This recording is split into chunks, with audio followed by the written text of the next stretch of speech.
What's up, everybody? Welcome to more trades. What's up, everybody? Welcome to more trades and welcome to the channel. What I have here is Solana in front of me, and this is an urgent emergency update. Though we may be bullish from what happened last week, but we need to be aware we might be approaching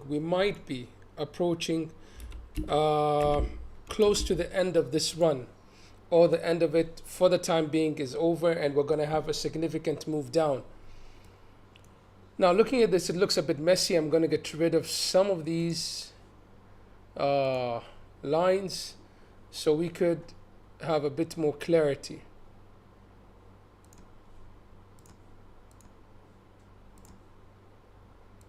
This is Solana on the daily chart, and you can see it looks quite bullish, and we're moving up. However, we had a strong pullback after that move up.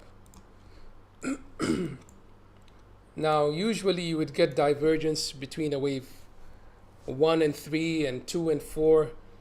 So between a wave, the bottom of 1 and the bottom of a 2 would give you a bullish divergence to continue in a third wave. And if you look over here, you had this low and then you had a higher low. Let's just look at it nicely. This low and this low, you did not really get, I can't see divergence on the daily. I mean, you have a higher low over here, and over here you have a higher low again. So I wouldn't say it was bullish divergence, but we got that push, possibly a divergence if I go to smaller time frames. Now I want to show you how I predicted the targets for Solana in advance, months in advance. I didn't place them out here. I have a line here, just horizontal resistance, but I knew that if we continue higher, I kept on saying if we break $26, then we open the doors for higher. And I gave this target, $32, 1-to-1 extension. And my next target, if we can get above the $32 range, then we could be coming to the 44.164, the 1.618. However, for C wave, even the 37.4 is significant. So these are your levels, 37.4, 44.1 to the upside. Your strongest resistance now, since you've broken your strongest support, since you broke this strong resistance, will be obviously 25.73. You could call it $26. That is your strongest support at the moment. If you come down there, I would expect at least a reaction at around these levels, $26 and a half dollars. Now I'll go back to the RSI, because the RSI would show me that we are approaching on the daily highly overbought. We're very overbought. Look at that. Last time we were here, we had a slight pull down and then we went back up. Now we're getting there, and that could mean that we're approaching the end. Stochastic RSI. Stochastic RSI for Solana. And Solana is holding very strong compared to the rest. Stochastic is topping out. So possibly within today, maybe the daily candle close, we get a cross down and we have a pullback. If we do, then we have the risk of coming down below 26. If we break $26, then we could be coming down all the way, although it won't happen in one go. It could be even $18. Now, looking at this move, you could say, okay, this was a nice bullish run. We are above all EMAs, significant EMAs, and we need to hold this level. Even if we come down, 22 is the most critical. 26 followed by 22 and then followed by 18, your levels to the downside. So if I put a line over here, this high would be your next high you need to hold, and then followed by 18. I don't need to mark that out. Over here, 22 would be significant, although I would love that Solana hold the 26. If you lose the 26, then it's 22. To the upside, if you can break 37, then you're going to 41. If you can sustain this, and let's go to a smaller time frame and look for any bullish divergences or anything else.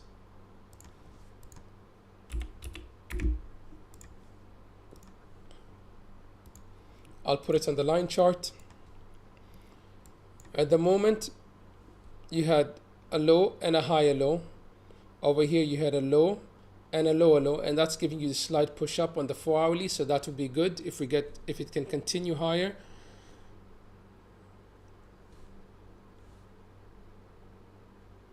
On the hourly,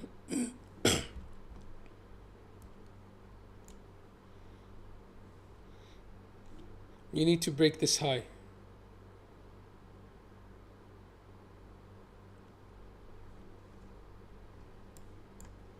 On the hourly, you had bullish divergence between these two lows, and that's what's pushing you up. Basically, you might get a push up today into the daily candle close or the weekly candle close today, and we see what happens after that. So Solana is holding stronger than Bitcoin, in my opinion, stronger than Ethereum. Now for Bitcoin, we are below the value area high. I always said this could happen. We might break out, fizzle out, and come back down. If you go to look at the EMAs on higher time frames, Bitcoin is above the EMAs, even on the daily. But you need to be aware that we are very overextended. Our 50 EMA is down here at the value area high of our range. So our 50 EMA is over here at around 29,200. So it's not impossible for Bitcoin to decide to come down and retest that. We have this insufficiency. I said that in my previous video. We might come back. We're BARTing out now. Typical of a BART pattern. You come, you range, spike up, and then you come down, even on smaller time frames. So you need to be careful if you're in a long. If you look at smaller time frames, you see that you come up, well, you didn't spike up later on, but you came down. So you need to be careful of that. That may happen today. If you're in a long, you need to secure your positions and try to take profits. Don't get too greedy. There's always another trade. When we were down here, no one thought we're going to see 31 again. Down here, you didn't think we'll see 31 again. I kept on saying it is possible we go up again. So don't think this is the end, but be aware you might visit 25K. It's not impossible. At least at 26,800. If you start coming into this, let me explain to you how this works. I have so many lines, but if you're aware, if you look at this, at the moment, Bitcoin is not having a bullish divergence. Well, sort of. You're having higher lows, and you're having RSI made a lower low, and that's what's giving you a slight push up. On 4-hourly time frame, maybe you have bearish divergence. I can't see it, but I think if you go on the weekly, over here you have high, and you went to a higher high, high, lower high. That's bearish divergence over there. Even without going on the line chart, I can see the closers over here. Let's go here. High and higher high, high and lower high. So you need to be careful of that. I think you even have it on the weekly. You're forming like a triple bearish divergence, which is a very strong sell signal.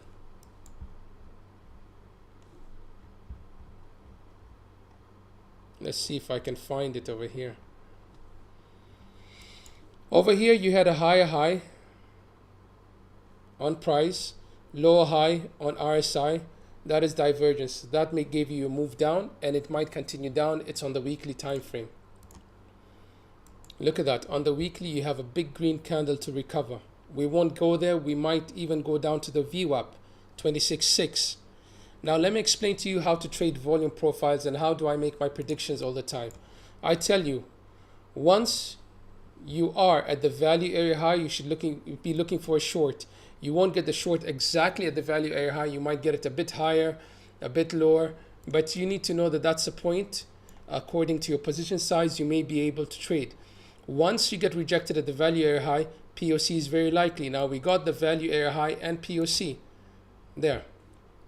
We came up, value area high broken, came back down very close to the POC.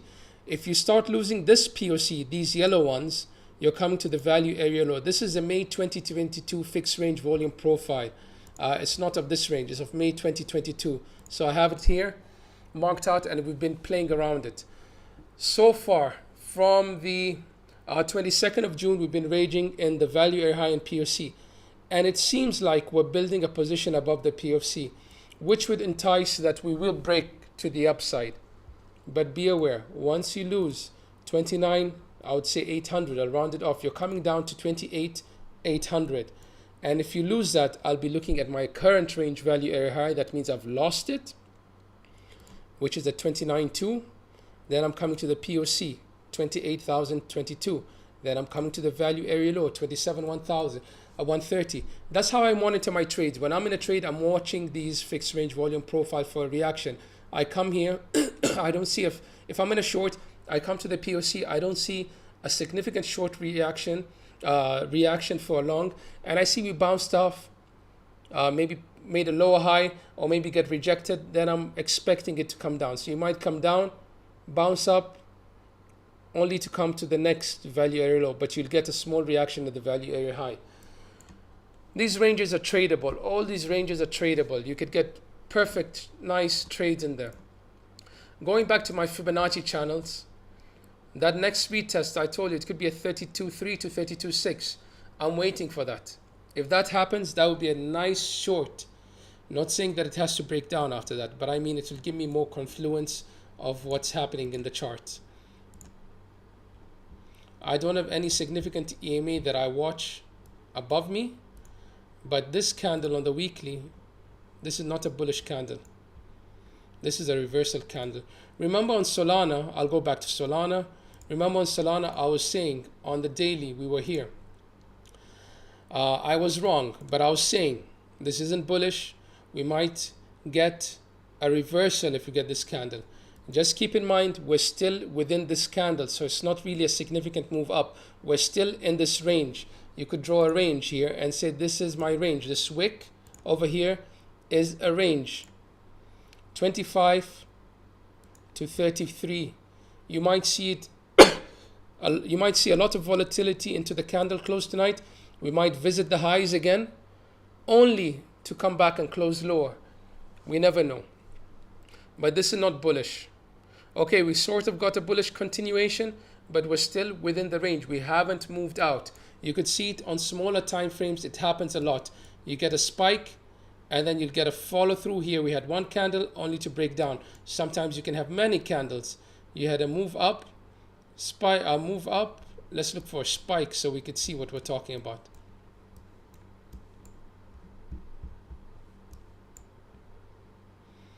You get a spike similar to that candle, but this is red. Then you get a continuation, recovering almost full of this, almost 90% of it, only to break down. So that's how price ranges. I'd like to look at Ethereum. I've been trading Ethereum lately. For some reason, I like trading Ethereum nowadays more than Bitcoin or Solana. I feel the returns are much better. Now on Ethereum, we had this big bullish candle, but was followed by a red candle that couldn't follow through. It recovered just a 0.618 Fibonacci. That means 61% of the candle, I believe. 78.6. Now we got another small weak candle. It's not a strong red candle, it's a weak candle. And we're holding the value area high. If we can hold the 1920, when we were here, I was telling you we could come down, visit 1920. Remember, I was saying that. If we can hold this high, then we're fine. Losing 1920 will bring you down to 1866 and could bring you down to the 1790, 1785 range. We have 1850 as a strong horizontal support, but if you lose, you need to watch 1920. Below is 1866. That's your resistance. Support, sorry. You could, the resistance level I'll be watching for Ethereum is these 2020, I believe. 2104. If we can break our previous high, then 2200, as I said before in my Discord and in my videos, is possible.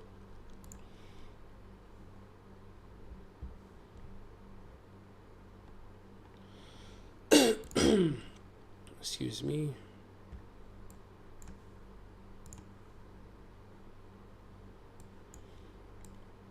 Ethereum is just holding out. This pattern may play out that I talk about. I say the BART pattern, but sometimes we have it inverted. We have this, and then you have a spike up, maybe to continue higher or get rejected. So I'm telling you that we could visit this level, not exact price, but in and around 1980, 1990, you have these big two red candles. If you just take a Fibonacci retracement and look at it and say, okay, from the move up to the move down, if we're going to continue high, lower, then at least we could come up to the 1964 to 1980 range. Again, I want to go back to Solana because I wanted to look at Fibonacci retracement, possible support to the downside for Solana if we have a deep one from the down. This looks like a three-wave completed to the one-to-one extension. That could be enough. You may be continuing low. You might have one more leg down. But if this has legs up, it could even come as low as the $20 range. If it has legs to the upside, $23 and $20 range are possible. If it has legs to the upside, if it wants to move up, it could come down. Looking at the bigger picture of Ethereum, this correction looks like it. I'm not an expert in Elliott wave, but this looks like a running flat. We have a move up an A. The B wave comes down, doesn't come into the A wave, and it's a short B wave. Then you have, sorry, wait.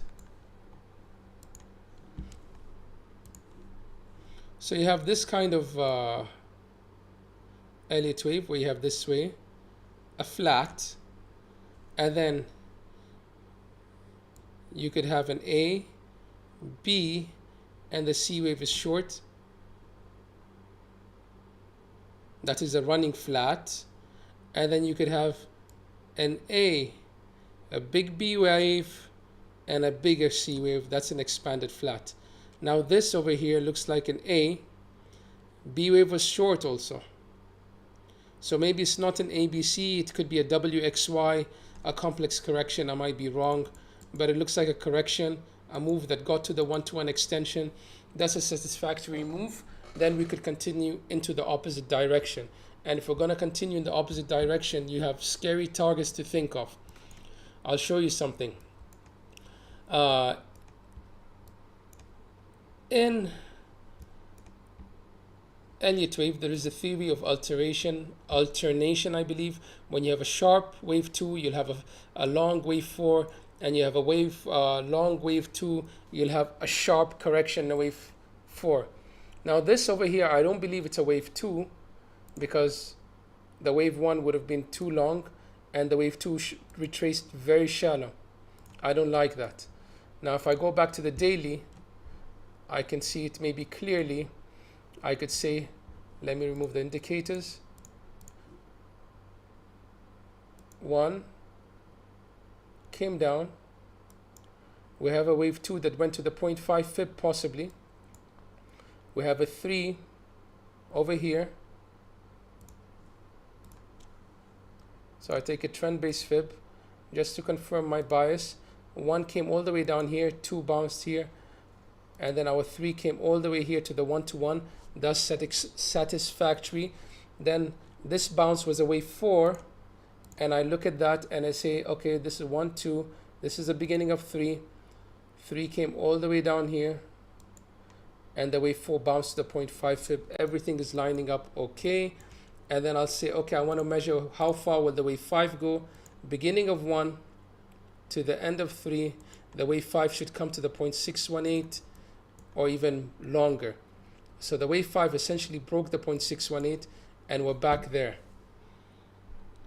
So maybe the wave 5 is finished in this move down, in this 5-wave move down.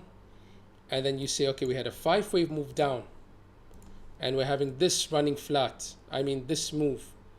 What could this be? What are we expecting next? Now this says the wave 5 could be finished, but doesn't mean it's finished. Because the wave 5, I'll take those trend-based fib again, could come all the way, where was that?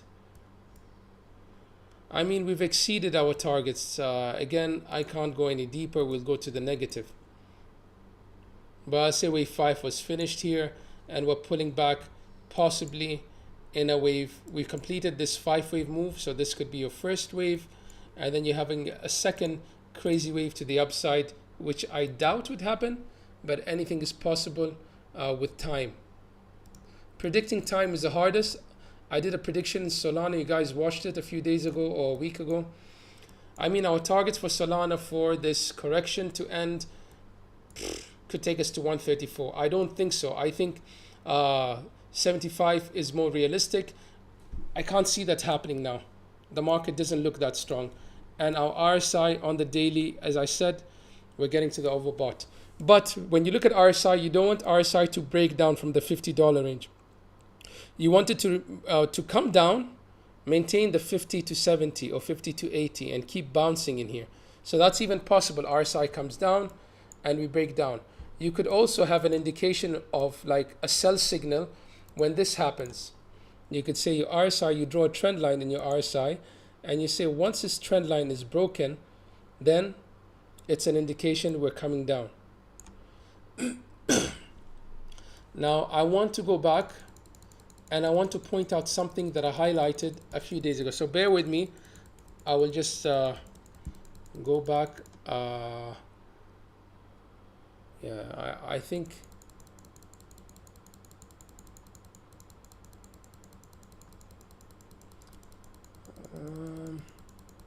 it was a projection I did on Solana. Let me go back to Solana now. It was a projection I did on Solana. I drew it when we were here. There you go. Yeah. This was my projection for Solana. Although time wasn't correct, but we were here. I said we could come down. All right. Come all the way down. I drew it here. Have a bounce and break down. My bounce was correct. My timing was wrong. I mean, I said we could come down, then spike up. We came lower only to spike up. And I thought we'll get a rejection here, which we got initially. Rejection. And then we continued higher. Litecoin and Quanta holding well. Let's see Litecoin. Oh, Litecoin, not that good.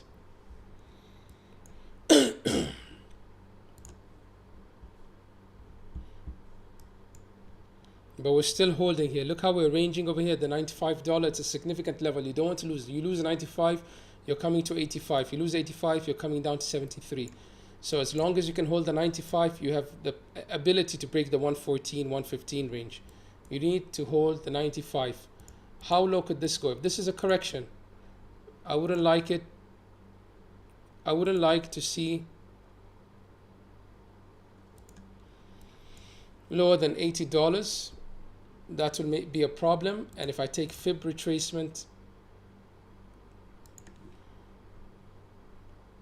assuming this is a new 1-2, unfortunately it could come down to 79.86. So $80 range is important for Litecoin to hold this bullish zone. It doesn't have to come down there, but it's important. So you could come down all the way to the $80. You've been ranging in this Wyckoff box. You broke out, but you broke back in. So it's a failed breakout. You need to come and break these highs and hold the $105, $106 range. That's where you sold off here and somewhere here. And also, again, you sold off here. Targets for Litecoin to the upside have been fulfilled for me, but we might have higher targets. However, this is very choppy. It looks very corrective for me. I don't really like it. I'm not going to do a count on it. But if I look at a retracement, we barely retraced this move up. Move down, sorry. Could we come all the way here, recover this 134? It's your next zone to watch for. If you see Litecoin moving up and you want to enter a short, you have this zone first, 115. You have this next zone, 134. Of course, there are levels in between, but those are my levels. Quant has 120, I believe. I've marked these levels a long time ago on Quant. And if you can bounce off 101.51, you could come to 114, but you are fizzling out. You are weak. Quant is weak. Litecoin halving is coming very soon, so maybe that will be a catalyst for the pump. But these are weak candles. I don't like this. But this move down, you could say it's some sort of falling wedge or descending channel. Again, we had a channel, we broke out, retest, and we came back, formed another channel, broke out, came down, retest, and we're trying to bounce out, but we're not able to break the 114. So your biggest challenge for Litecoin is 114. Your biggest support is a 101.51. That's simple for me for Quant, sorry. I don't have to really think about it. Now if I take Quant over here and say a fib retracement,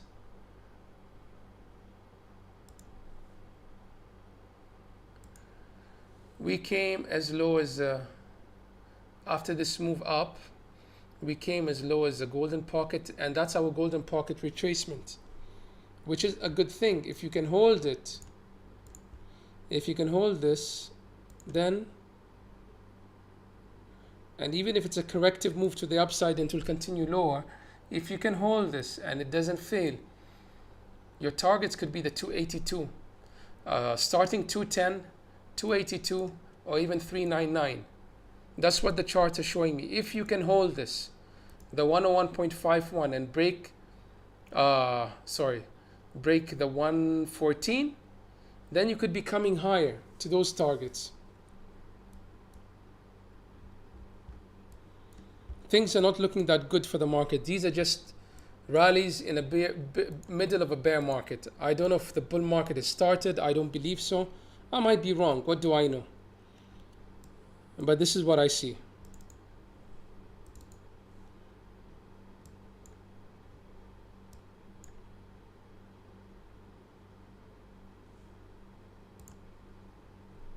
Now looking at this, on Quant, we don't have any bullish divergence over here. On the 4-hourly, nothing. Can't see anything.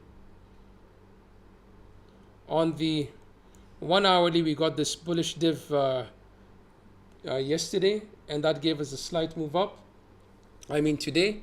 That's why we had the move up. But if we can't break that level, then it's not going to be good.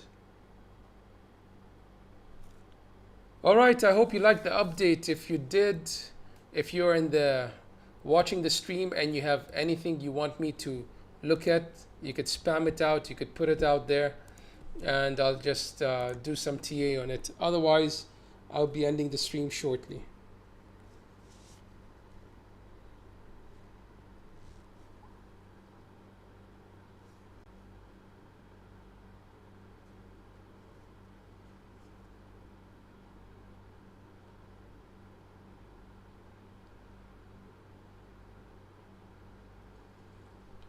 The weekly candle close today will give us some volatility, so we will see some moves up.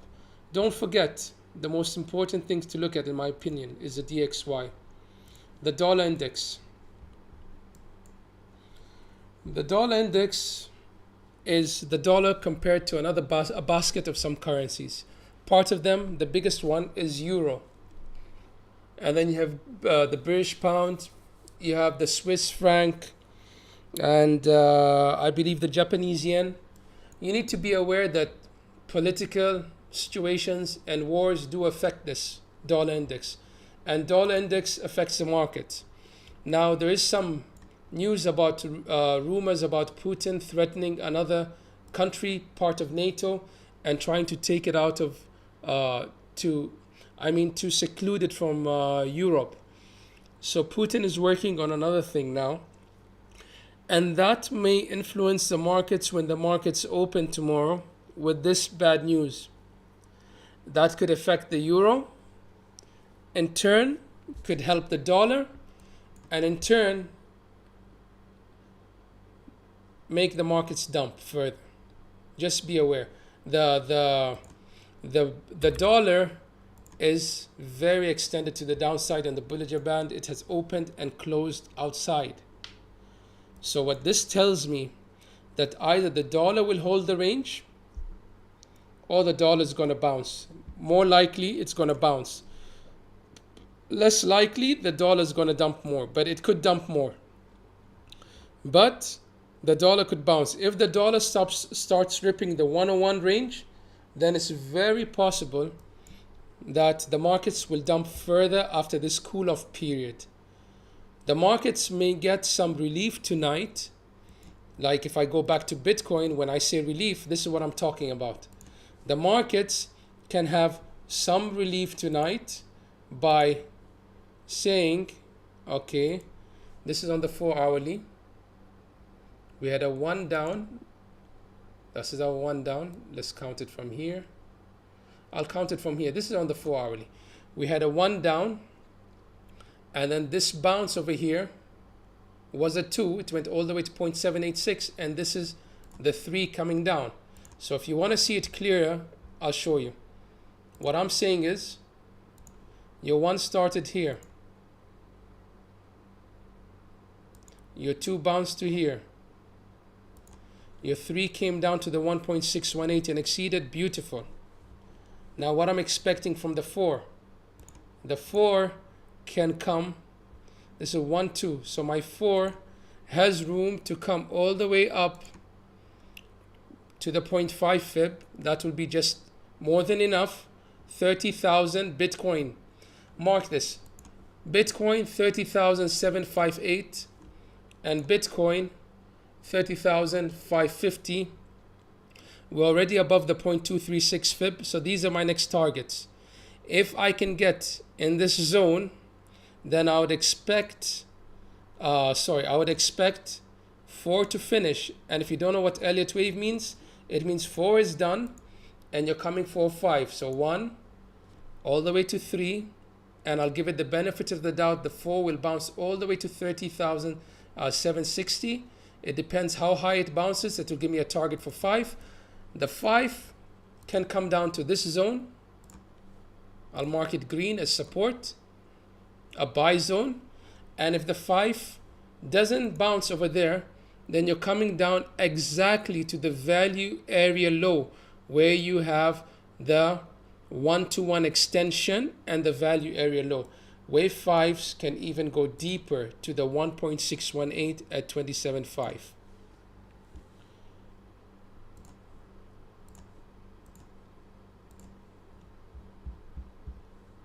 On the daily, Bitcoin got an extension to the upside, got a rejection almost immediately when we had that pump. So yeah. Target for fib channels for Bitcoin to the downside is down here for support. This is just based on fib channels. 24,039 if it happens today. Obviously the target moves up as time passes by. Alright, that's my update for Bitcoin. If you liked it, hit the like, subscribe to the channel, join the free Discord, and share the videos. It helps tremendously. But just be aware, we are at a sell-off point. We are at significant resistance. Even if you draw a trend line, you would see we came almost perfectly to retest the highs. That's it. More trades. I'm out.